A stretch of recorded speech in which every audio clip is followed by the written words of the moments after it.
রাজধানীর ঢাকেশ্বরী মন্দিরে আওয়ামী লীগ নেতা সুরঞ্জিত সেনগুপ্তের মরদেহে সর্বস্তরের মানুষের শ্রদ্ধা নিবেদন। রাজনৈতিক অঙ্গনে শোকের ছায়া। আমার কাছে এখনো মনে হয় যে নাম্বার ওয়ানকে আমরা হারালাম পার্লামেন্টারিয়ান হিসেবে। তার এই চলে যাওয়া এদেশের রাজনীতিতে, পার্লামেন্টের রাজনৈতিক ইতিহাসে একটা অনেক বড় শূন্যতা সৃষ্টি করল। রাষ্ট্রপতি ও প্রধানমন্ত্রীর শোক, কাল সুনামগঞ্জের দিরায়ে শেষকৃত্য।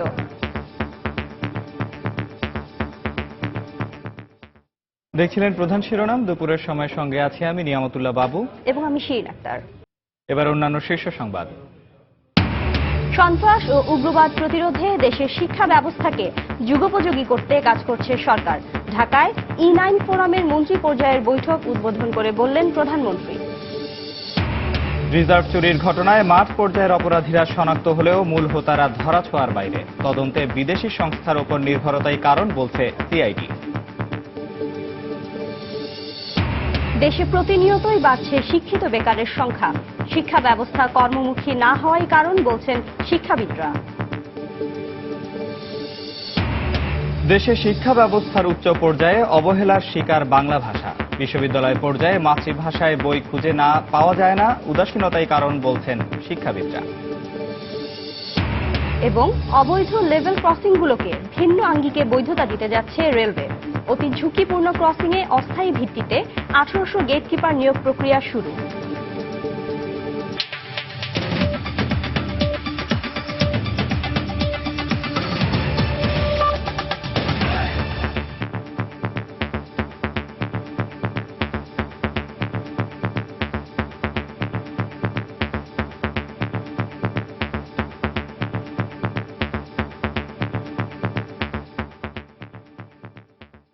প্রবীণ রাজনীতিবিদ সুরঞ্জিত সেনগুপ্তর চলে যাওয়া রাজনীতির ইতিহাসে এক উজ্জ্বল নক্ষত্রের বিদায় বলে অভিহিত করেছেন রাজনীতিবিদ, সাংস্কৃতিক ব্যক্তিত্ব সহ বিভিন্ন অঙ্গনের মানুষ।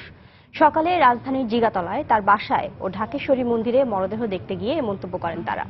সুরঞ্জিত সেনগুপ্তের মৃত্যুতে শোক জানিয়েছেন রাষ্ট্রপতি মোহাম্মদ আব্দুল হামিদ, প্রধানমন্ত্রী শেখ হাসিনা, জাতীয় সংসদের speaker doctor Shirin Sharmin Chowdhury, BNP chairperson Begum Khaleda Zia সহ অনেকে।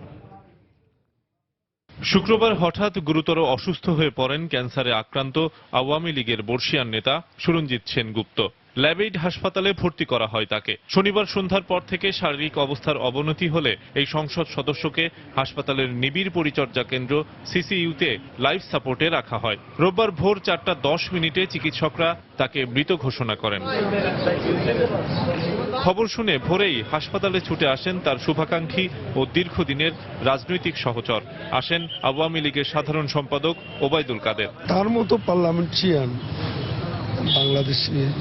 বাংলাদেশ পার্লামেন্টে আমার মনে হয় আমি সবসময় তাকে নাম্বার ওয়ান বলতাম।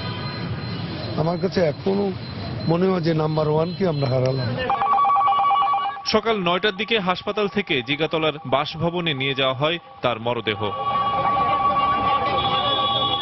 রাজনীতিক, সাংস্কৃতিক ব্যক্তিত্ব সহ স্বজনরা দেখতে আসেন তার মরদেহ। তার বর্ণাঢ্য কর্মময় ও রাজনৈতিক জীবনের স্মৃতিচারণ করেন একাল ও সেকালের রাজনীতিকরা। তারা বলেন, রাজনৈতিক ইতিহাসের উজ্জ্বল নক্ষত্র ছিলেন এই আওয়ামী লীগ নেতা। তার মৃত্যুতে কেবল আওয়ামী লীগের নয়, পুরো দেশের ক্ষতি হয়েছে বলেও মন্তব্য করেন তারা। পঞ্চদশ সংশোধনী যেটা আমরা করলাম, সব ক্ষেত্রেই তিনি তার অভিজ্ঞতার ছাপ রেখে গেছেন। 1971 সাল থেকে শুরু করে লাইফ এজ এ পার্লামেন্টেরিয়ান। বাংলাদেশের বয়স আর তার পার্লামেন্টারি জীবন সমান, 45 বছর। উনি প্রগতিশীল ছিলেন, গণতান্ত্রিক ছিলেন এবং আপাদমস্তক নিখাত একটি অসাম্প্রদায়িক ব্যক্তিত্ব। বেলা 12টায় শ্রদ্ধা নিবেদনের জন্য রাজধানীর ঢাকেশ্বরী মন্দির প্রাঙ্গণে রাখা হয় তার মরদেহ। তার এই চলে যাওয়া এদেশের রাজনীতিতে, পার্লামেন্টের রাজনৈতিক ইতিহাসে একটা অনেক বড় শূন্যতা সৃষ্টি করল। প্রতি মুহূর্তে এই ধরনের রাজনৈতিক বিতণ্ডা বা পার্লামেন্টে বিতণ্ডা, নির্বাচন কমিশনে বিতণ্ডা, সেই সময় সুরঞ্জিত সেনের মতো একজন অভিজ্ঞ পার্লামেন্টারিয়ান এবং বিধিবিধান জানা অভিজ্ঞ ব্যক্তি হারানো আমাদের জন্য জাতীয় বিরাট লস হয়েছে। আগামীকাল সকাল 9টায় সিলেটে নেওয়া হবে সুরঞ্জিত সেনগুপ্তের মরদেহ। সকাল 10টায় শ্রদ্ধা নিবেদনের পর বিকেল 3টায় সুনামগঞ্জের দিরাইয়ে তার শেষকৃত্য অনুষ্ঠিত হওয়ার কথা রয়েছে। শফিক মোহাম্মদ, সময় সংবাদ, ঢাকা। সুরঞ্জিত সেনগুপ্তের মরদেহ সর্বস্তরের মানুষের শ্রদ্ধা নিবেদনের জন্য রাখা হয়েছে ঢাকেশ্বরী মন্দিরে। এই মুহূর্তে সেখানে আছেন রিপোর্টার মুজাহিদ শুভ। সরাসরি চলে যাচ্ছি তার কাছে। শুভ, বাবু, সকাল 11:30 থেকে 1:30 পর্যন্ত প্রায় টানা 2 ঘন্টা ঢাকেশ্বরী মন্দিরে শ্রদ্ধা নিবেদন শেষ হয়েছে এবং এখানে কিন্তু এক ধরনের আগে যে কিছুক্ষণ আগে একটা কোলাহলপূর্ণ একটা অবস্থা ছিল, এখন কিন্তু অনেকটা ঠান্ডা। সবাই প্রস্তুতি নিচ্ছেন জাতীয় সংসদ ভবনের দক্ষিণ প্লাজায় যে প্রধানমন্ত্রী যে শ্রদ্ধা নিবেদন করবেন সেই জন্য কিন্তু এক ধরনের প্রস্তুতি এখানে শুরু হয়ে গেছে এবং মরদেহ ইতিমধ্যেই কিন্তু লাশবাহী যে অ্যাম্বুলেন্সটি রয়েছে সেটিতে ওঠানো হয়েছে। এখন চলছে শেষ সময়ের প্রস্তুতি। তারা যেটি বলছেন যে এখন থেকে ঠিক 5 মিনিটের মধ্যে তারা এখান থেকে তারা রওনা দিবেন। এবং আরো একটি বিষয় জানিয়ে রাখি যে এখানে মরদেহ আনার পর থেকে কিন্তু তথ্যমন্ত্রী হাসানুল হক ইনু, শিল্পমন্ত্রী আমির হোসেন আমু, প্রধান বিচারপতি সুরেন্দ্র কুমার সিনহা এবং বিএনপি মহাসচিব মির্জা ফখরুল ইসলাম আলমগীর সহ আরো অনেকেই এবং আওয়ামী লীগের প্রেসিডিয়াম সদস্য সহ প্রধানমন্ত্রীর রাজনৈতিক উপদেষ্টা গহর রিজভী সহ অনেকে কিন্তু তাকে শ্রদ্ধা নিবেদন করেছেন এবং এখানে কিন্তু একটি সুশৃঙ্খলভাবে সর্বস্তরের জনতা তাকে ফুল দিয়ে শ্রদ্ধা নিবেদন করেছেন এবং তাদের যে অভিভাবক ছিলেন একজন প্রবীণ রাজনীতিবিদ ছিলেন, তাকে শেষবারের মতো শ্রদ্ধা নিবেদন করে গেছেন। এবং আরো একটি বিষয় জানিয়ে রাখি যে আমাদেরকে মির্জা ফখরুল ইসলাম আলমগীর যে কথাটি বলেছেন যে সংসদীয় গণতন্ত্রে একটি শূন্যতার সৃষ্টি হয়েছে তার চলে যাওয়ার মধ্য দিয়ে। আজকে গত রাত 9টার সময় যখন তার শারীরিক পরিস্থিতি খুব খারাপ হয়েছিল, তখন 9টার সময় তাকে 9:30টার সময় তাকে লাইফ সাপোর্টে নেওয়া হয়েছিল। লাইফ সাপোর্টে নেওয়ার পর 7.5 ঘন্টা লাইফ সাপোর্টে থাকার পর কিন্তু শেষ নিঃশ্বাস তিনি ত্যাগ করেন। এরপরে কিন্তু তার পরিবারে শোকের ছায়া নেমে আসে এবং সকালে আওয়ামী লীগের যে সাধারণ সম্পাদক ওবায়দুল কাদের তিনি নিজে এসেছেন এবং তিনি মারা যাওয়ার পর কিন্তু প্রধানমন্ত্রী নিজে মোবাইল করে শ্রদ্ধা নিবেদন করেছেন এবং হসপিটাল থেকে কিন্তু ওবায়দুল কাদের তিনি নিজে এই মরদেহটি তার নিজ বাসভবনে নিয়ে গেছেন এবং সেখানে শ্রদ্ধা নিবেদনের পরেই কিন্তু ঢাকেশ্বরী মন্দিরে নিয়ে আসা হয়েছে এবং অল্প কিছুক্ষণের মধ্যে এই লাশবাহী গাড়ি জাতীয় সংসদের দক্ষিণ প্লাজায় নিয়ে যাওয়া হবে। তো এই ছিল বাবু ঢাকেশ্বরী মন্দির থেকে সবশেষ খবর। দর্শক, ঢাকেশ্বরী মন্দিরে রাখা হয়েছে সুরঞ্জিত সেনগুপ্তের মরদেহ। সেখানে সর্বস্তরের মানুষ শ্রদ্ধা জানাচ্ছেন আর সেখানকার খবরাখবর জানাচ্ছিলেন সহকর্মী মুজাহিদ শুভ। 70-এর প্রাদেশিক পরিষদে সুরঞ্জিত সেনগুপ্ত ছিলেন অন্যতম কনিষ্ঠ সদস্য। স্বাধীন দেশের প্রথম সংসদ সহ প্রায় সব সংসদেই নির্বাচিত হয়েছেন তিনি। 60-এর দশকের উত্তর রাজনীতি থেকে উঠে আসা বামপন্থী এই নেতা গুরুত্বপূর্ণ ভূমিকা রেখেছেন আওয়ামী লীগের রাজনীতিতে। ছাত্র জীবন থেকে রাজনীতি ঘেঁষা প্রবীণ এই আইন প্রণেতার মৃত্যুতে শোকের ছায়া নেমে এসেছে রাজনৈতিক অঙ্গন সহ সর্বমহলে। সুরঞ্জিত সেনগুপ্ত স্বাধীন বাংলাদেশের রাজনীতিতে যিনি প্রজ্ঞা দিয়ে সর্বত্র পরিচিতি পেয়েছিলেন বর্ষিয়ান রাজনৈতিক ব্যক্তিত্ব হিসেবে। দীর্ঘদিন ধরে শরীরে বাসা বাঁধা রোগে রোববার ভোরে পরপারে পাড়ি জমাতে হলো 70 এই নেতাকে। রাতে হাসপাতালে ভর্তি করার পর কথা ছিল সকালে এয়ার অ্যাম্বুলেন্সে সিঙ্গাপুরে নেওয়া হবে তাকে, কিন্তু 1946 সালে সুনামগঞ্জে জন্ম নেয়া প্রবীণ এই রাজনীতিবিদ চিকিৎসকদের আর সময় দিলেন না। সব চেষ্টা ব্যর্থ করে ভোরবেলা পৃথিবী ছাড়েন 71 বছর বয়সী গুণী এই পার্লামেন্টারিয়ান। আইনি দক্ষতা ও বিচক্ষণ রাজনৈতিক জ্ঞান সমৃদ্ধ সুরঞ্জিত সেনগুপ্ত ঢাকা বিশ্ববিদ্যালয় থেকে স্নাতকোত্তর শেষ করে প্রথম জীবনে বামপন্থী রাজনীতিতে নাম লেখান। 1970-এর প্রাদেশিক পরিষদের নির্বাচনে ন্যাশনাল আওয়ামী পার্টি ন্যাপের হয়ে নির্বাচিত হন তিনি। 1971-এর মুক্তিযুদ্ধে সরাসরি অংশ নেয়া সুরঞ্জিত গত 4 দশকের সবকটি নির্বাচনে বিজয়ী জনপ্রতিনিধি হিসেবে প্রতিষ্ঠিত ছিলেন। 1996 সালে আওয়ামী লীগ ক্ষমতা গ্রহণের পর প্রধানমন্ত্রী শেখ হাসিনার সংসদ বিষয়ক উপদেষ্টার দায়িত্ব পালন করা প্রথম সারির এই নেতা দলের দ্বিতীয় মেয়াদে ক্ষমতায় আসলে রেল মন্ত্রণালয়ের দায়িত্ব গ্রহণ করেন। সংসদ বিষয়ক জ্ঞানে ঋদ্ধ এই রাজনীতিক বর্তমান সংসদের আইন, বিচার ও সংসদ বিষয়ক মন্ত্রণালয় সম্পর্কিত স্থায়ী কমিটির সভাপতি হিসেবে দায়িত্বরত ছিলেন। দলের সবশেষ কাউন্সিলেও তাঁকে উপদেষ্টা পরিষদের সদস্য হিসেবে পদায়ন করা হয়। বাংলাদেশের রাজনীতিতে খ্যাতিমান এই নেতা তার কর্মে বেঁচে থাকবেন সর্বস্তরের মানুষের মাঝে। দেবাশিস রায়, সময় সংবাদ, ঢাকা। সন্ত্রাসবাদ, উগ্রবাদ প্রতিরোধে দেশের শিক্ষা ব্যবস্থাকে যুগোপযোগী করতে সরকার কাজ করছে বলে জানিয়েছেন প্রধানমন্ত্রী শেখ হাসিনা। সকালে রাজধানীর হোটেল রেডিসন ব্লুতে E9 ফোরামের 11 মন্ত্রী পর্যায়ের সম্মেলনের উদ্বোধনী অনুষ্ঠানে বক্তব্য রাখেন তিনি। এ সময় শিক্ষামন্ত্রী শিক্ষা খাতে সরকারের নানা পদক্ষেপ তুলে ধরেন।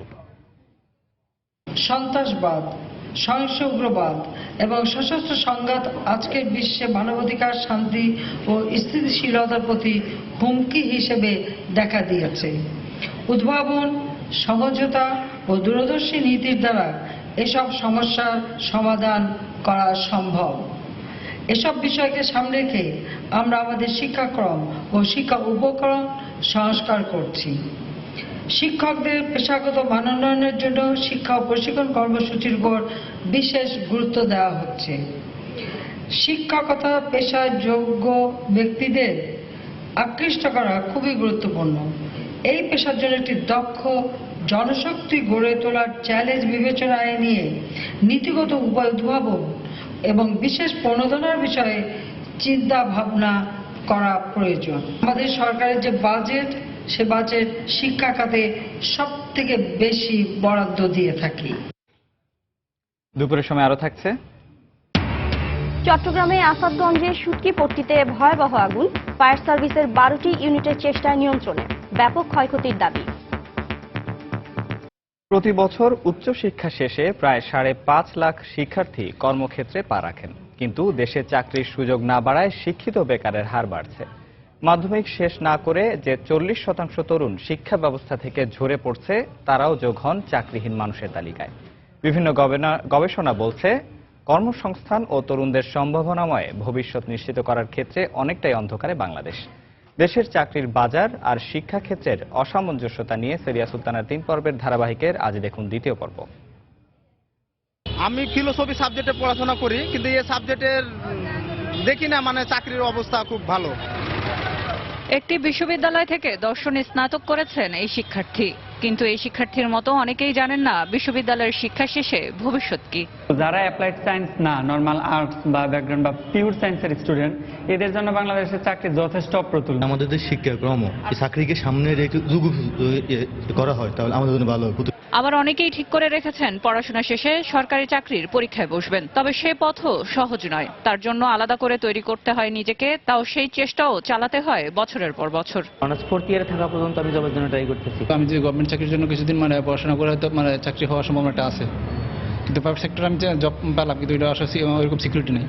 সরকারি চাকরি ছাড়া উচ্চশিক্ষিত বেকারদের উপায় হলো বেসরকারি চাকরি। বেসরকারি পর্যায়ে তথ্য প্রযুক্তি, কৃষিজাত খাদ্য প্রক্রিয়াজাতকরণ খাত, চামড়া ও চামড়াজাত পণ্য, জাহাজ নির্মাণ ও তৈরি পোশাক খাত, পর্যটন ও পর্যটন সেবা, কারিগরি নির্মাণ খাতকে গুরুত্বপূর্ণ বলে ধরা হয়। কিন্তু এসব খাতের জন্য বিশেষায়িত ও দক্ষতা সম্পন্ন শিক্ষিত কর্মী অনেক সময়ে খুঁজে পাওয়া যায় না।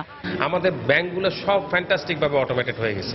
সেখানে কেন আমি আমাদের কম্পিউটার সায়েন্সের ছেলেমেয়েদেরকে ইন্টার্নশিপ করার সুযোগ দিলে সে ফার্স্ট ইয়ার থেকেই করুক। এটা বিশ্ববিদ্যালয়কে অ্যালাউ করতে হবে যে সে 10 দিন কিন্তু সে আইটি রুমে বসে আছে, এটা কিন্তু তার পার্ট অফ স্টাডি। হ্যাঁ, ওই 10 দিন সে কোনো কিছু মুখস্থ করবে না। কমনওয়েলথ সেক্রেটারিয়েটের তৈরি তারুণ্য উন্নয়ন সূচকে 183টি দেশের মধ্যে বাংলাদেশের অবস্থান 146তম। সূচকে সবচাইতে বেশি পিছিয়ে আছে তরুণদের কর্মসংস্থান এবং সম্ভাবনার ক্ষেত্রটি, যা নির্ভর করছে শিক্ষা, প্রশিক্ষণ এবং কর্মসংস্থানের উপর। শিক্ষাবিদরা বলছেন, কর্মমুখী শিক্ষা বাস্তবায়ন না হওয়ার ফলে দেশে শিক্ষিত বেকারের সংখ্যা দিন দিন বেড়েই চলছে। আমাদের দেশে কারিগরি শিক্ষাটাকে আরেকটু জনপ্রিয় করা প্রয়োজন। যারা নাকি কারিগরি শিক্ষা নিয়ে এসছে, আমি সবসময় এক ধরনের আনন্দ নিয়ে লক্ষ্য করেছি, তারা কিন্তু অনেক ভালো জানে। আমি আশা করব আমাদের দেশের আরও অনেক বেশি ছেলে মেয়ে যেন অহেতুকভাবে একটা বিশ্ববিদ্যালয়ে কিংবা একটা প্রাইভেট বিশ্ববিদ্যালয়ে পড়ে একটা সাবজেক্ট পড়ে বেকার না থেকে সে যদি কারিগরি একটা শিক্ষা নিয়ে সে যদি নিজেকে কর্মক্ষম তৈরি করে নেয়, সেটা কিন্তু দেশের জন্য অনেক বড় লাভ হবে। সমস্যা সমাধানে শিক্ষা অবস্থায় সিলেবাসগুলোকে সময় উপযোগী করা প্রয়োজন বলে মনে করেন সংশ্লিষ্টরা। সেলিয়া সুলতানা, সময় সংবাদ, ঢাকা। বাংলাদেশ ব্যাংকের রিজার্ভ চুরির ঘটনায় দেশ ও দেশের বাইরের মাঠ পর্যায়ের অপরাধীদের সুনির্দিষ্টভাবে শনাক্ত করা গেছে বলে জানিয়েছে পুলিশের অপরাধ তদন্ত বিভাগ সিআইডি। চিহ্নিত হয়েছে ফিল্ড অপারেটিভদের হাত ঘুরে মূল হোতাদের হাতে টাকা পৌঁছানোর প্রক্রিয়াও। তবে ঘটনার বড় একটি অংশের তদন্ত বিদেশের আইন শৃঙ্খলা রক্ষা বাহিনীর সহযোগিতার উপর নির্ভরশীল হওয়ায় তাদের শনাক্ত করা যাচ্ছে না বলে জানিয়েছে সংস্থাটি। বিস্তারিত ওমর ফারুকের রিপোর্টে। দিনের হিসেবে বাংলাদেশ ব্যাংকের রিজার্ভ চুরির ঘটনার 1 বছর পেরিয়েছে এরই মধ্যে। যদিও মামলার বছর পূর্তির বাকি আর 40 দিন। এ সময়ের মধ্যে আদালতে মামলার তদন্ত প্রতিবেদন জমা দেওয়ার দিন পেছানো হয়েছে 10 বার। মামলার তদারককারী কর্মকর্তা সিআইডির অতিরিক্ত পুলিশ মহাপরিদর্শক জানালেন, তদন্ত প্রতিবেদন জমা দেয়া না গেলেও ঘটনাক্রম দাঁড় করানো থেকে শুরু করে দেশ বিদেশের মাঠ পর্যায়ের অপরাধীদের শনাক্ত করতে সক্ষম হয়েছেন তারা। ফিল্ড অপারেটিভ পর্যায়ে কাজগুলো কি? কেউ সিস্টেম দুর্বল করেছেন, কেউ ভুয়া অ্যাকাউন্ট খুলেছেন, কেউ ভুয়া অ্যাকাউন্টে সম্পূর্ণ নিয়ম নীতির তোয়াক্কা না করে এখানে টাকা ঢুকতে দিয়েছেন, আবার টাকাটা বের করতে দিয়েছেন। যারা কাজগুলো করেছে তাদেরকে সুনির্দিষ্টভাবে আমরা চিহ্নিত করেছি। রিজার্ভ চুরির ঘটনায় নাম এসেছে ফিলিপাইন ও শ্রীলঙ্কার অপরাধীদের। তদন্ত করতে সেসব দেশ সফরও করেছেন সিআইডির প্রতিনিধি দল। সিআইডি বলছে, মূল হোতাদের শনাক্ত করতে বিদেশি সংস্থাগুলোর ওপর নির্ভর করতে হচ্ছে তাদের, আর এ কারণেই তদন্ত কিছুটা আটকে আছে। আমরা আটকে আছি কোথায়? আমরা তো বলছি যে 31শে জানুয়ারি যদি আমার কম্পিউটার সিস্টেম হ্যাকারের কন্ট্রোলে চলে গিয়ে থাকে 2016 31শে জানুয়ারি, তাহলে 1 ফেব্রুয়ারি শ্রীলঙ্কা এটা কেন ঘটলো, আর 1 ফেব্রুয়ারি ফিলিপাইন ওটা কেন ঘটলো? ঘটলে কারা ঘটিয়েছে এটা আমাদের বের করে এটুকু সাহায্য আমাদের করো। তখন কিন্তু আমরা লিঙ্কটা খুঁজে পাবো। বলটা কিন্তু এখন দেশের বাইরে অন্য একটা বা দুটা বা তিনটা জায়গায় পড়ে আছে। এই ফিল্ড অপারেটিভদেরকে কোন দেশে কারা খেলিয়েছেন, মূল হোতা কারা, কিছু কমন ব্যক্তি থাকা উচিত। বিচ্ছিন্ন 3টা বা 5টা ঘটনার মধ্যে যে একটা কমন ব্যক্তি থাকলে খুব সহজভাবে আমি নিজেই কনভিন্স হব এবং কনভিন্স করতেও পারবো। 2016 সালের 4 ফেব্রুয়ারি বাংলাদেশ ব্যাংকের রিজার্ভের 8 কোটি 10 লাখ মার্কিন ডলার হ্যাকিং এর মাধ্যমে চুরি করা হয়। 15ই মার্চ অজ্ঞাত হ্যাকারদের আসামি করে মতিঝিল থানায় মামলা করেন বাংলাদেশ ব্যাংকের এক কর্মকর্তা। ওমর ফারুক, সময় সংবাদ, ঢাকা। রাজধানীর যাত্রাবাড়িতে গ্যাস বেলুন কারখানায় বিস্ফোরণে মারা গেছেন 2 শ্রমিক, আহত হয়েছেন আরো 2 জন। দুপুরে এই ঘটনা ঘটে। পুলিশ ও স্থানীয়রা জানান, দুপুরে যাত্রাবাড়ির শেখদি বটতলায় বেলুনে গ্যাস ভরানোর কারখানাটিতে বিস্ফোরণ ঘটে। বিস্ফোরণে টিন শেড ঘরটি বিধ্বস্ত হয়। সেখানে থাকা 4 শ্রমিকের 2 জন ঘটনাস্থলেই মারা যান। গুরুতর আহত অন্য 2 জনকে চিকিৎসার জন্য হাসপাতালে নেওয়া হয়েছে। স্থানীয়রা জানান, শেখদি বটতলার টিন শেড ঘরটিতে সিলিন্ডারের মাধ্যমে বেলুনে গ্যাস ভরানোর কাজ হতো।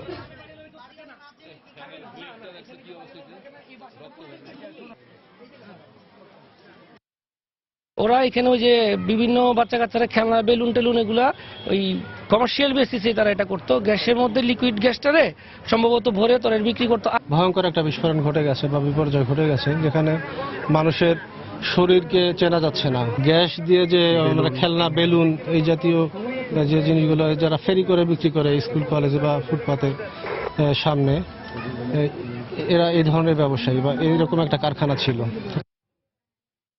ফায়ার সার্ভিসের 2 ঘন্টার চেষ্টায় চট্টগ্রামের আসাদগঞ্জ সুটকিপট্টির আগুন নিয়ন্ত্রণে এসেছে। ফায়ার সার্ভিস ও প্রত্যক্ষদর্শীরা জানান, সকালে একটি গুদাম থেকে আগুনের সূত্রপাত হয়। মুহূর্তেই তা ছড়িয়ে পড়ে আশপাশের গুদামে। প্রথমে স্থানীয়রা আগুন নেভানোর চেষ্টা করে। খবর পেয়ে চট্টগ্রাম ফায়ার সার্ভিসের 4টি ইউনিট আগুন নিয়ন্ত্রণে কাজ শুরু করে। আগুনের ব্যাপকতা বাড়ায় পরে আরও 8টি ইউনিট যোগ দেয়। তাদের প্রায় 2 ঘন্টা চেষ্টার পর আগুন নিয়ন্ত্রণে আসে। এদিকে একই সময় চট্টগ্রামের খলিফাপট্টি এলাকায় আলাদা অগ্নিকাণ্ডে অন্তত 15টি ঘর পুড়ে গেছে।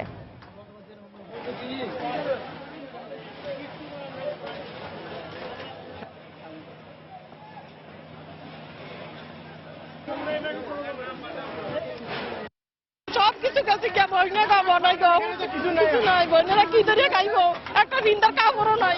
সকালবেলা যে রান্না বান্নার কাজ চলছিল গ্যাস সিলিন্ডার থেকে, সেখান থেকে উৎপত্তি। সবাই আমার জনসাধারণ ছুটে গিয়ে এগুলো সেভ করছি। প্রায় 50টা উপরে ঘর ছিল, আমার নিজের থাকার ঘর ছিল, অফিস ছিল, সবে শেষ। আগুনটা অত্যন্ত ভয়াবহ হতে পারত। আমাদের তড়িৎ কার্যকরী ব্যবস্থা গ্রহণ করার জন্য আগুন ছড়াতে পারেনি এবং আগুনটাকে আমরা জায়গায় নিভিয়ে ফেলেছি। সিরাজগঞ্জের শাহজাদপুরে সাংবাদিক আব্দুল হাকিম শিমুল হত্যার সঙ্গে জড়িত থাকার অভিযোগে পৌর মেয়র হালিমুল হক মিরু ও তার সহযোগী KM নাসিরকে উপজেলা আওয়ামী লীগের সদস্য পদ থেকে বহিষ্কার করা হয়েছে। সকালে শাহজাদপুরে আওয়ামী লীগ কার্যালয়ে নির্বাহী কমিটির সভা শেষে এই সিদ্ধান্তের কথা জানান উপজেলা আওয়ামী লীগ সভাপতি ও সংসদ সদস্য হাসিবুর রহমান স্বপন। মিটিংয়ে সর্বসম্মতিক্রমে সিদ্ধান্ত গ্রহণ হয় যে হালিমুল হক মিরু এবং KM নাসিরকে দল থেকে বহিষ্কারের সিদ্ধান্ত আসছে। এবার সবাই সর্বসম্মতিক্রমে আমরা এই সিদ্ধান্ত নিছি এবং আমরা এই সিদ্ধান্তটাকে আমরা জেলা আওয়ামী লীগে পাঠাবো। জেলা আওয়ামী লীগ সেটা হচ্ছে কেন্দ্রে পাঠায়। গলার কাটা হিসেবে দেখা দেয়া অবৈধ লেভেল ক্রসিংগুলোকে কিছুটা ভিন্ন আঙ্গিকে বৈধতা দিতে যাচ্ছে রেলওয়ে কর্তৃপক্ষ। এরই অংশ হিসেবে প্রথম পর্যায়ে অতিরিক্ত ঝুঁকিপূর্ণ লেভেল ক্রসিংয়ে অস্থায়ী ভিত্তিতে অন্তত 1800 গেটকিপার নিয়োগ দেওয়ার প্রক্রিয়া শুরু হয়েছে। এর মধ্যে পূর্বাঞ্চলে 1038 জন এবং পশ্চিমাঞ্চলে 808 জনকে নিয়োগ দেওয়া হবে। বিস্তারিত জানাচ্ছেন কমল দে।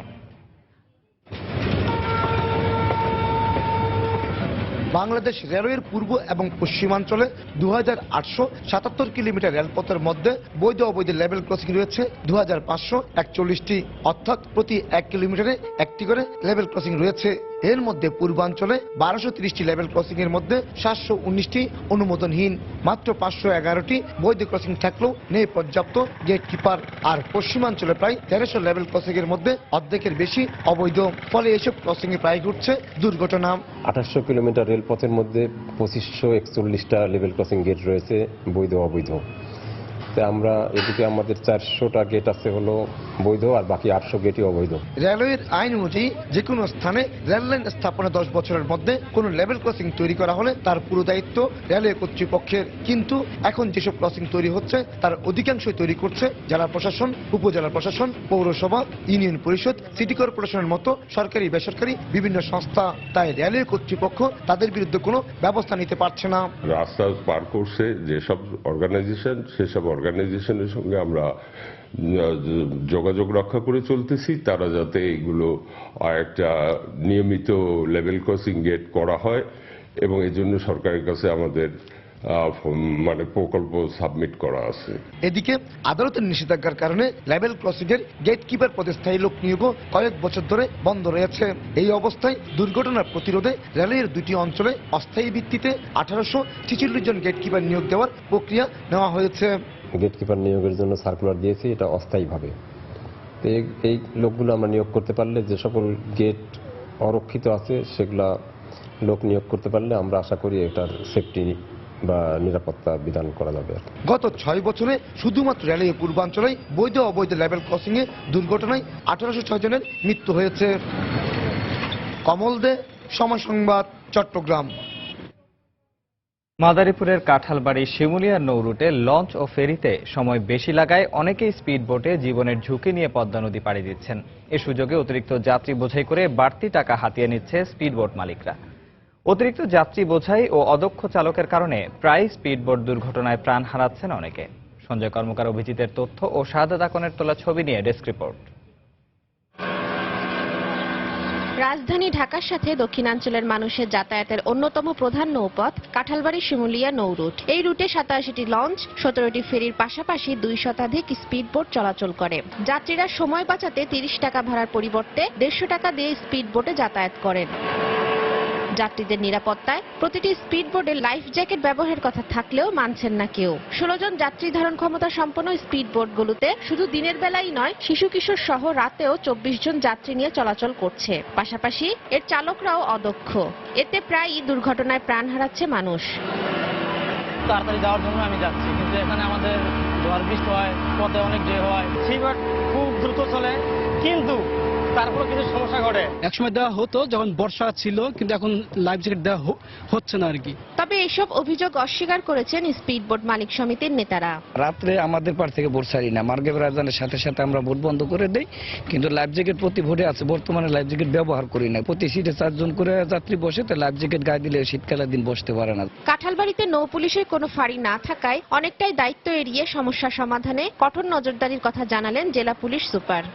আশা করছি নৌ পুলিশের কার্যক্রম শুরু হবে, তখন চালকরা যাতে আরো ভালোভাবে দেখে শুনে চালায় সে ব্যবস্থাটা আমরা আরো ভালোভাবে করতে পারবো। রাত্রেবেলায় যদি স্পিড বোট চালায় কোনো মানে চালক, তাহলে আমরা তাকে আইনের আওতায় নিয়ে আসবো। গত 3 বছরে কাঁঠালবাড়ি শিমুলিয়া নৌ রুটের পদ্মা নদীতে স্পিডবোট দুর্ঘটনায় অন্তত 30 জন প্রাণ হারান। এছাড়া নিখোঁজ রয়েছেন অর্ধশত মানুষ। সময় সংবাদ, মাদারীপুর। দুপুরের সময় আরো থাকছে বিষটোপ ও ফাঁদ পেতে ভোলার উপকূলীয় চরাঞ্চলে নির্বিচারে অতিথি পাখি নিধন, হুমকির মুখে প্রকৃতি ও পরিবেশ। শিক্ষার্থীদের অব্যাহত আন্দোলনের পরিপ্রেক্ষিতে রাজশাহী প্রকৌশল ও প্রযুক্তি বিশ্ববিদ্যালয়ের 33 ক্রেডিট পদ্ধতি বাতিল ঘোষণা করেছে একাডেমিক কাউন্সিল। এ বিষয়ে চূড়ান্ত সিদ্ধান্তের জন্য সকালে বৈঠক করেন একাডেমিক কাউন্সিলের সদস্যরা। বৈঠকের পর এই সিদ্ধান্ত জানানো হয়। খবর শোনার পরপরই আনন্দ উল্লাস করেন আন্দোলনরত শিক্ষার্থীরা।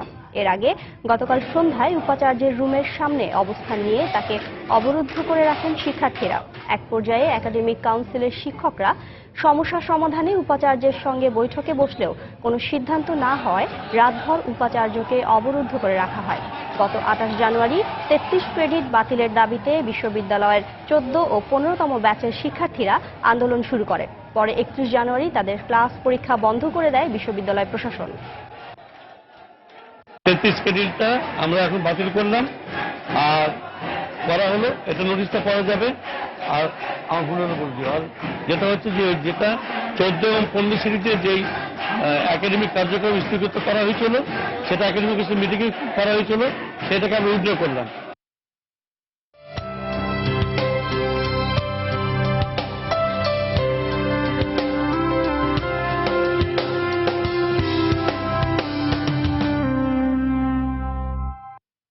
অমর একুশে গ্রন্থমেলা চতুর্থ দিনে গতকাল পাঠক, লেখক ও প্রকাশকদের উপস্থিতিতে জমজমাট ছিল মেলা। এর আগে সকালে শিশু কিশোরদের পদচারণে মুখর ছিল শিশু প্রহর। শিশুতোষ বইয়ের পাশাপাশি সিসিমপুরের হালুম, টুকটুকি আর ইকরির সঙ্গে খুনসুটিতে মেতে ওঠে শিশুরা। অভিভাবকরা বলেন, ছোটবেলা থেকেই শিশুদের সৃষ্টিশীলতার সঙ্গে পরিচয় করিয়ে দিতে চান তারা। আয়োজকরা বলছেন, খেলা ও আনন্দের মাধ্যমে শিক্ষা দেওয়ার কারণেই সিসিমপুর শিশুদের কাছে জনপ্রিয়।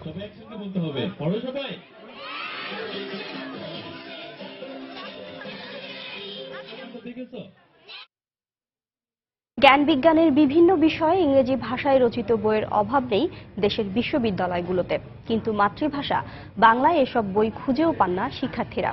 কারণ বিদেশি ভাষায় রচিত গুরুত্বপূর্ণ বই মাতৃভাষায় শিক্ষার্থীদের কাছে পৌঁছে দেওয়ার যথাযথ কোনো উদ্যোগ নেই। শিক্ষাবিদরা বলছেন, ভাষা আন্দোলনের গৌরবময় ঐতিহ্য থাকলেও সব মহলের উদাসীনতার কারণেই শিক্ষার উচ্চ পর্যায়ে অবহেলার শিকার বাংলা ভাষা। তাফসির বাবুর রিপোর্টে। দেশের বিশ্ববিদ্যালয়গুলোতে বাংলা ও ইংরেজি এই দুই মাধ্যমেই পড়াশোনার সুযোগ রয়েছে শিক্ষার্থীদের। তবে সুযোগ থাকলেও শিক্ষার্থীরা মূলত মাধ্যম হিসেবে বেছে নেন ইংরেজিকেই। কারণ বিজ্ঞান, মানবিক কিংবা ব্যবসা শিক্ষার মতো বিষয়গুলোতে বাংলা ভাষায় নেই মানসম্মত রেফারেন্স বই। সব মৌলিক বইয়ের বাংলা আমরা পাইনি। দেখা যায় যে বাংলা পেলেও অনেক কিছুর মান তেমন একটা ভালো থাকে না। কিছু বই পাওয়া যায়, কিন্তু সেই বইয়ের মানগুলি ওই ইংরেজি যে বইগুলি ওই বইগুলির সাথে তাল মেলানো না। শিক্ষার্থীরা বলছেন, বিশ্ববিদ্যালয় জীবনে পড়তে এসে জ্ঞান বিজ্ঞানের বিভিন্ন বিষয়ে তাদেরকে মূলত অধ্যয়ন করতে হয় ইংরেজি ভাষায়, কারণ এসব বিষয়ে পর্যাপ্ত বাংলা বই নেই। যদিও বিশেষজ্ঞরা বলছেন, নতুন জ্ঞান সৃষ্টি করার জন্য বাংলায় অধ্যয়নের সুযোগ থাকা জরুরি। মাতৃভাষায় বই পুস্তক না পড়তে পারলে সে বই গভীরভাবে বোঝা, উপলব্ধি করা এবং নিজস্ব চিন্তাধারা গড়ে তোলা কঠিন হয়ে যায়। বাংলাতে বই লিখতে হবে এক নম্বর কাজ, আর দ্বিতীয় যে কাজটা সেটা হচ্ছে বাংলাতে বই অনুবাদ করতে হবে। প্রশ্ন হচ্ছে, শিক্ষার্থীদের কাছে মাতৃভাষায় জ্ঞান পৌঁছে দেওয়ার কাজ করবে কারা? এক্ষেত্রে বাংলা একাডেমিকেই ভূমিকা নেওয়ার কথা বলছেন কেউ কেউ, যদিও বাংলা একাডেমি বলছে এ কাজ বিশ্ববিদ্যালয়গুলোকেই করতে হবে। যেহেতু বাংলা একাডেমি বাংলাদেশের সবচেয়ে বড় প্রকাশনা প্রতিষ্ঠান এবং গুণমান সম্পন্ন প্রতিষ্ঠান, সেই কারণেই বাংলা একাডেমিকে উদ্যোগ নেওয়া দরকার। অনুবাদ চর্চার জন্য বিশ্ববিদ্যালয় পর্যায়েই একটা ইনস্টিটিউট হওয়া দরকার। একটা বিশ্ববিদ্যালয়ের পক্ষে এটা সম্ভব, একাডেমির পক্ষে এই কাজটা হতে সম্ভব না। এর জন্য যে দক্ষ জনবল দরকার, শিক্ষক দরকার, শিক্ষকদের বেতন ভাতাদের পরিমাণ দরকার। এক্ষেত্রে বিশ্ববিদ্যালয় মঞ্জুরি কমিশন, পাবলিক বিশ্ববিদ্যালয় ও শিক্ষা মন্ত্রণালয়ের ত্রিপক্ষীয় উদ্যোগ প্রয়োজন বলছেন ঢাকা বিশ্ববিদ্যালয়ের উপাচার্য। আমাদের শিক্ষকবৃন্দ তারা চান যে বাংলায় টেক্সট বই রচিত হোক, তো শিক্ষকদেরকে সেই সুযোগ সুবিধা দিলে আমি ধারণা করি করা যাবে। তার মতে জ্ঞানের বিভিন্ন শাখায় বিদেশি মৌলিক বইগুলো বাংলা ভাষায় প্রকাশের ক্ষেত্রে ইতোমধ্যেই যে বিলম্ব হয়ে গেছে তা কাটিয়ে উঠতে এখনই দরকার কার্যকর সরকারি উদ্যোগ। তাফসির বাবু, সময় সংবাদ, ঢাকা। নারায়ণগঞ্জের 7 খুন মামলার ফাঁসির দণ্ডপ্রাপ্ত সার্জেন্ট এনামুল হক কবিরকে গ্রেফতার করেছে পুলিশ। সকালে মাগুরা শহর থেকে তাকে গ্রেফতার করা হয়। পুলিশ জানায় 7 খুনের ঘটনার পর থেকেই পলাতক ছিল এনামুল কবির। তাকে ধরতে বিভিন্ন সময় অভিযান চালানো হয়। আদালতে ফাঁসির রায়ের পর তার বিরুদ্ধে গ্রেফতারি পরোয়ানা পাঠানো হয় মাগুরায়। এরপর থেকেই এনামুলকে গ্রেফতারের জন্য সোর্স নিয়োগ করে পুলিশ। সকালে শহরের ভায়নার মোড় এলাকায় অভিযান চালিয়ে এনামুলকে গ্রেফতার করে পুলিশ। পরে তাকে মাগুরা জুডিশিয়াল ম্যাজিস্ট্রেট আদালতের মাধ্যমে কারাগারে পাঠানো হয়। 2014 সালের 27 এপ্রিল নারায়ণগঞ্জ সিটি কর্পোরেশনের প্যানেল মেয়র নজরুল ইসলাম এবং আইনজীবী চন্দন কুমার সহ 7 জনকে অপহরণের পর হত্যা করা হয়। নারায়ণগঞ্জের আলোচিত 7 খুন মামলার ফাঁসির দণ্ডাদেশপ্রাপ্ত পলাতক আসামি সার্জেন্ট এনামুল কবির তাকে আজকে মাগুরা থেকে মাগুরা জেলা পুলিশ, মাগুরা শালিকা থানা পুলিশ, মাগুরার কোর্ট পুলিশ তাকে মাগুরার ভায়না মোড় থেকে গ্রেফতার করে। চট্টগ্রামে কর্ণফুলী নদীর তীরে পর্যাপ্ত উন্মুক্ত এবং সবুজ এলাকা রেখে প্রায় 90% ভূমি উন্নয়ন কাজ শেষ করেছে কোরিয়ান ইপিজেড। কর্তৃপক্ষের দাবি, পরিবেশ বান্ধব বেসরকারি এই শিল্প এলাকায় বিনিয়োগকারীদের চাহিদা মতো দরকারি সব সুবিধা রাখা হয়েছে। তবে বিনিয়োগ আকর্ষণে জমি নিবন্ধনের ক্ষেত্রে সরকারের সহযোগিতা বাড়ানোর কথা বলছেন তারা। সরেজমিনে ঘুরে কামরুল হাসান সবুজের রিপোর্ট, ছবি তুলেছেন মঞ্জুর রহমান। সবুজে ঘেরা রাস্তার দুপাশ, কৃত্রিম লেকের জলে পরিযায়ী পাখির জলকেলি আর পাহাড়ি অরণ্যে বিভিন্ন প্রাণীর অবাধ বিচরণ। এভাবেই প্রাকৃতিক পরিবেশের সুরক্ষা নিশ্চিত করে চট্টগ্রামে প্রায় 2500 একর জমিতে গত 17 বছর ধরে গড়ে তোলা হয়েছে কোরিয়ান ইপিজেডের অবকাঠামো, যেখানে বর্তমানে 22টি কারখানায় জুতা, ব্যাগ, প্যাডিং, পোশাক তৈরি সহ বিভিন্ন কাজে কর্মরত রয়েছেন 17,000-এর বেশি শ্রমিক। গড়ে তোলা হচ্ছে কারখানা ও নকশা উন্নয়ন কেন্দ্র, আইটি পার্ক, ওষুধ ও কৃষিভিত্তিক শিল্প স্থাপনের জায়গা ছাড়াও বিশেষভাবে রাখা হয়েছে মাঝারি উদ্যোক্তাদের জন্য জমি বরাদ্দের ব্যবস্থা। কর্তৃপক্ষ বলছে, বড় বিনিয়োগ আকর্ষণে আইন মেনে সব সুবিধাই রয়েছে পরিবেশ বান্ধব বেসরকারি এই ইপিজেডে। জমির লিজ দেওয়াটা অনেকটা কাস্টমাইজ, মানে ওর চাহিদা মতো আমরা জমি দিতে পারবো। থার্ড ওয়ার্ল্ড কান্ট্রিতে যেখানে বিনিয়োগকারীরা সম্পূর্ণ পরিবেশের ভারসাম্য রক্ষা করে বা পরিবেশের বিষয়টা বিবেচনা করে ইনভেস্ট করতে পারবে, এটা একটা বিরাট ব্যাপার। এতে করে আমরা মনে করি বাংলাদেশের যে ইনভেস্টমেন্ট যে ইমেজ সেটা অনেক গুণ বৃদ্ধি পাবে। এই শিল্পাঞ্চলে পুরোদমে উৎপাদনে যেতে সরকারের সময়োপযোগী পদক্ষেপ কামনা করেন তারা। All this has happened because of the cooperation of the authorities of the government. আমাদের আর একটা ইম্পর্টেন্ট ক্লিয়ারেন্স আছে, যেটা we are hoping that soon we will be able to get it, এবং এটা পেলে Korean EPZ will be fully operational. এটা হচ্ছে deed of transfer of land that has been acquired for Korean EPZ. কর্তৃপক্ষ বলছে, এই ইপিজেডে কর্মসংস্থানের সুযোগ হবে 1 লাখ মানুষের। উদ্যোগ, প্রতিবন্ধকতা সমাধান আর সফলতা, এই 4 মিলিয়ে বাংলাদেশ অর্থনৈতিক উন্নয়নে সবুজ শিল্পায়নের যে উদ্যোগ নিয়েছে তার বড় উদাহরণ এই কোরিয়ান ইপিজেড, যা বেসরকারি ও বিদেশি জায়ান্ট কোম্পানিকে বাংলাদেশে বিনিয়োগে আকৃষ্ট করতে মডেল হিসেবে কাজ করবে বলে মনে করেন এই ইপিজেড সংশ্লিষ্টরা। তবে এর জন্য নানা সময় সৃষ্ট জটিলতা নিরসনে সরকারকে আরো উদ্যোগী হওয়ার পরামর্শ এই শিল্প সংশ্লিষ্টদের। কোরিয়ান ইপিজেড থেকে কামরুল হাসান সবুজ, সময় সংবাদ, চট্টগ্রাম। শীত প্রধান অঞ্চল থেকে আসা অতিথি পাখির কলকাকলিতে মুখর ভোলার উপকূলীয় চরাঞ্চলগুলো। সকাল বিকেল অতিথি পাখির কিচিরমিচির, উড়ে বেড়ানো আর জলকেলি দর্শনার্থীদের মন ছুঁয়ে যায়। তবে অসাধু কিছু শিকারীর অপতৎপরতার কারণে নির্বিঘ্নে বিচরণ করতে পারছে না অতিথি পাখি। চরাঞ্চলে ফাঁদ ও বিষ-টোপ দিয়ে নির্বিচারে পাখি নিধন চলছে। নাসিরুদ্দিন লিটনের তথ্য ও উৎপল দেবনাথের ছবি নিয়ে ডেস্ক রিপোর্ট।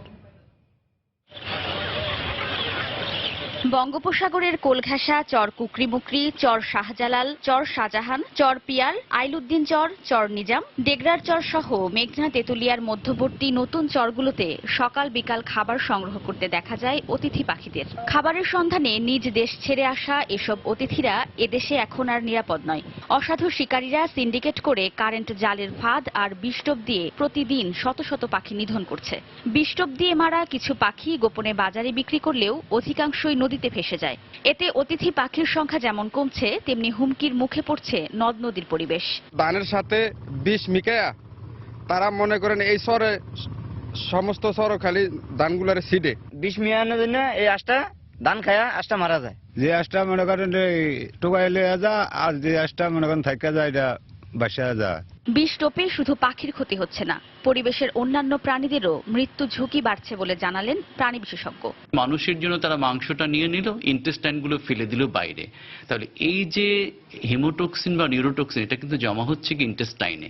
তো সরাসরি যখন আমার প্রাণীরা এগুলো খাবে তখন কিন্তু তাদের মৃত্যু ঝুঁকি রয়ে যাচ্ছে। আর এসব পাখির মাংস খেয়ে মানুষের ক্যান্সার সহ জটিল রোগে আক্রান্ত হওয়ার সম্ভাবনা রয়েছে বলে জানান জেলার শীর্ষ কর্মকর্তা। বারবার এই বিষাক্ত পাখি খেলে পরিপাকতন্ত্রের বিভিন্ন সমস্যা দেখা দিতে পারে, লিভার, কিডনি এগুলোর সমস্যা দেখা দিতে পারে। একসময় তাদের খাদ্যনালীর ক্যান্সার সহ অন্যান্য জটিলতা দেখা দিতে পারে। পাখি ধরা বন্ধ ও অতিথিদের অবাধ বিচরণ নিশ্চিত করতে এলাকা ভিত্তিক টহল বৃদ্ধি সহ নিরাপত্তা বাড়ানোর কথা জানালেন বন বিভাগের কর্মকর্তা। অতিথি পাখি এবং বন্যপ্রাণী সংশ্লিষ্ট, বন অপরাধ সংশ্লিষ্ট আমরা অপরাধ দমনের জন্য আমরা একটা টহল টিম করি। ওই টহল টিম এবং আমাদের নিয়মিত বিট কর্মকর্তা কর্মচারীদের মাধ্যমে এগুলো নিয়ন্ত্রণ করা হয়। বাংলাদেশ বার্ড ক্লাবের পর্যবেক্ষণে এবছর 18টি চরে 84 প্রজাতির প্রায় 50,000 পাখি দেখা গেছে। এর মধ্যে দেশি পাখি 27 প্রজাতির ও 57 প্রজাতির পরিযায়ী পাখি রয়েছে। সময় সংবাদ, ভোলা। দেশের বাইরের খবর। 7টি মুসলিম প্রধান দেশের নাগরিকদের যুক্তরাষ্ট্র ভ্রমণে ট্রাম্পের নিষেধাজ্ঞার ওপর আদালতের স্থগিতাদেশের পর এর বিরুদ্ধে আপিল করেছে দেশটির বিচার বিভাগ। আদালতের ওই রায়কে হাস্যকর উল্লেখ করে নিষেধাজ্ঞা পুনর্বহালের অঙ্গীকার করেছেন মার্কিন প্রেসিডেন্ট ডোনাল্ড ট্রাম্প। আদালতের স্থগিতাদেশের পরই বিমানবন্দরে স্বাভাবিক পরিবেশ ফিরিয়ে আনতে কাজ শুরু করেছে হোমল্যান্ড সিকিউরিটি বিভাগ। যুক্তরাষ্ট্র ভ্রমণে প্রেসিডেন্ট ডোনাল্ড ট্রাম্পের আরোপ করা নিষেধাজ্ঞার উপর আদালতের স্থগিতাদেশের পর শনিবার তা কার্যকর শুরু করে অভ্যন্তরীণ নিরাপত্তা বিভাগ। পররাষ্ট্র দপ্তর জানায় নিষিদ্ধ 7টি দেশের নাগরিকদের প্রায় 60,000 ভিসা আবারও কার্যকর করা হয়েছে। এরপরই দেশটির বিভিন্ন বিমানবন্দরে আটকে থাকা যাত্রীদের যুক্তরাষ্ট্রে প্রবেশের অনুমতি দেয় ইমিগ্রেশন কর্তৃপক্ষ। এতে কিছুটা স্বস্তি প্রকাশ করলেও শঙ্কা এখনো রয়ে গেছে বলে জানান বিমানবন্দর থেকে বের হয়ে আসা যাত্রীরা। আমি শুধু এদেশের একজন নাগরিকই নয়, একজন চিকিৎসকও। আমি বিশ্বাস করি আমেরিকার উন্নয়নে আমাদের যথেষ্ট অবদান রয়েছে। ট্রাম্পের এই আদেশ শুধুমাত্র আমাদের উপরে প্রভাব পড়ছে না, বাছ বিচারহীনভাবে প্রত্যেক নাগরিকের উপর প্রভাব পড়ছে। এর কারণে যুক্তরাষ্ট্রের প্রত্যেক নাগরিক ভোগান্তির শিকার হচ্ছেন। আমি বুঝতে পারছি না ট্রাম্প ভবিষ্যতে আরো কি পদক্ষেপ নিতে যাচ্ছেন। আদালতের এই আদেশের ফলে অনেক মানুষ তাদের ঘরে ফিরতে শুরু করেছে। আশা করছি ভবিষ্যতেও যেন এই স্বাভাবিক প্রক্রিয়া অব্যাহত রাখা হয়। এদিকে নিউ ইয়র্কের জন এফ কেনেডি বিমানবন্দরে আটকে থাকা যাত্রীদের স্বাগত জানানোর পাশাপাশি আইনি পরামর্শ দেন প্রায় 1000 স্বেচ্ছাসেবী। বেশ কয়েকটি এয়ারলাইন্স এরই মধ্যে ট্রাম্পের নিষেধাজ্ঞাভুক্ত দেশগুলোর নাগরিকদের যুক্তরাষ্ট্রগামী ফ্লাইটে ওঠার অনুমতি দিয়েছে বলে জানা গেছে। আমরা আটকে দেওয়া যাত্রীদের জন্য অপেক্ষা করছি, তাদের সঙ্গে যোগাযোগ করে আইনি সহায়তাও দেওয়ার চেষ্টা করছি। কোনো সমস্যা হলে আমরা একসঙ্গে সেটা মোকাবেলা করছি। এরই মধ্যে বিমানবন্দরে কয়েকটি ফ্লাইট আসা শুরু করেছে। আশা করছি আমাদের অভিবাসী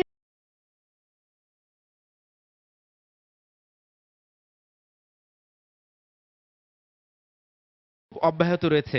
শনিবারও দেশটির বিভিন্ন বিমানবন্দরে বিক্ষোভ করতে দেখা যায়। এমন পদক্ষেপ আর বিক্ষোভের পরও আদালতের নেয়া নির্দেশনার বিরুদ্ধে আপিল করেছে দেশটির বিচার বিভাগ। আর আদালতের এমন সিদ্ধান্ত যুক্তরাষ্ট্রের নিরাপত্তাকে হুমকির মুখে ফেলবে বলে মন্তব্য করেছেন ডোনাল্ড ট্রাম্প। গেল শুক্রবার ট্রাম্পের ওই নির্বাহী আদেশকে অসাংবিধানিক উল্লেখ করে তা স্থগিতের আদেশ দেন যুক্তরাষ্ট্রের ফেডারেল বিচারক। এরপরই আদালতের ওই রায়কে হাস্যকর উল্লেখ করে নিষেধাজ্ঞা পুনর্বহালের অঙ্গীকার করেন ট্রাম্প। রবিউল ইসলাম আওলাদ, সময় সংবাদ।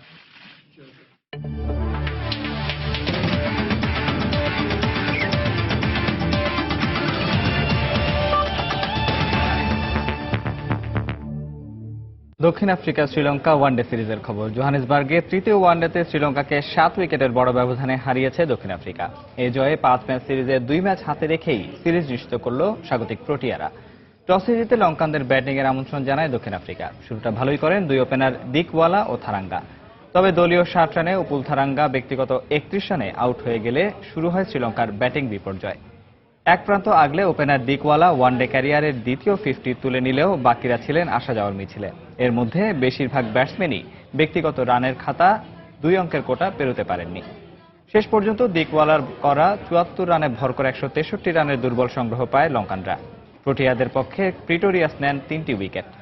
164 রানের টার্গেটে ব্যাট করতে নেমে শুরুতে দক্ষিণ আফ্রিকাও ব্যাটিং বিপর্যয়ে পড়ে। দলীয় 92 রানে আমলা, ডিকক ও ফাফ ডু প্লেসিসের উইকেট হারায় তারা। তবে অধিনায়ক এবি ডি ভিলিয়ার্সের অপরাজিত 60 ও জেপি ডুমিনির অপরাজিত 28 রানে ভর করে 7 উইকেটের সহজ জয় পায় দলটি।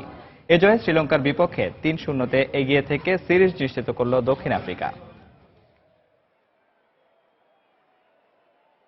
লা লিগার খবর। ঘরের মাঠ ভিসেন্তে ক্যালদেরনে ফার্নান্দো তোরেসের জোড়া গোলে লেগানেসকে 2-0 গোলে হারিয়েছে অ্যাটলেটিকো মাদ্রিদ। ম্যাচের শুরু থেকেই প্রতিপক্ষ লেগানেসের উপর চাপ প্রয়োগ করে খেলতে থাকে রোজি ব্লাঙ্কোসরা। তবে ম্যাচের 15 মিনিটে আতোয়া গ্রিজম্যান পেনাল্টি থেকে গোল করার সহজ সুযোগ হারান। যদিও গোলরক্ষকের ফিরিয়ে দেয়া বলকে পুনরায় কাজে লাগিয়ে গোল আদায় করে নেন স্প্যানিশ স্ট্রাইকার ফার্নান্দো তোরেস। প্রথমার্ধের বাকি সময় চলে আক্রমণ পাল্টা আক্রমণ, কিন্তু গোলের দেখা পায়নি কেউই। দ্বিতীয়ার্ধে আবারও আক্রমণাত্মক খেলতে থাকে স্বাগতিকরা। ফলস্বরূপ ব্লাঙ্কোস। দুপুরের সময় এ পর্যায়ে শীর্ষ সংবাদ জানিয়ে দিচ্ছি আরো একবার। ঢাকেশ্বরী মন্দিরে আওয়ামী লীগ নেতা সুরঞ্জিত সেনগুপ্তের মরদেহে সর্বস্তরের মানুষের শ্রদ্ধা নিবেদন। রাজনৈতিক অঙ্গনের শোকের ছায়া। কাল সুনামগঞ্জের দিরাইয়ে শেষকৃত্য। সন্ত্রাস ও উগ্রবাদ প্রতিরোধে দেশের শিক্ষা ব্যবস্থাকে যুগোপযোগী করতে কাজ করছে সরকার। ঢাকায় E9 ফোরামের মন্ত্রী পর্যায়ের বৈঠক উদ্বোধন করে বললেন প্রধানমন্ত্রী। রাজধানীর যাত্রাবাড়িতে গ্যাস বেলুন কারখানায় বিস্ফোরণে 2 শ্রমিক নিহত, আহত আরো 2।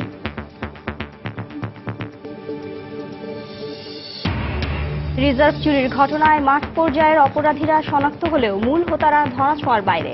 তদন্তে বিদেশি সংস্থার উপর নির্ভরতাই কারণ বলছে সিআইডি।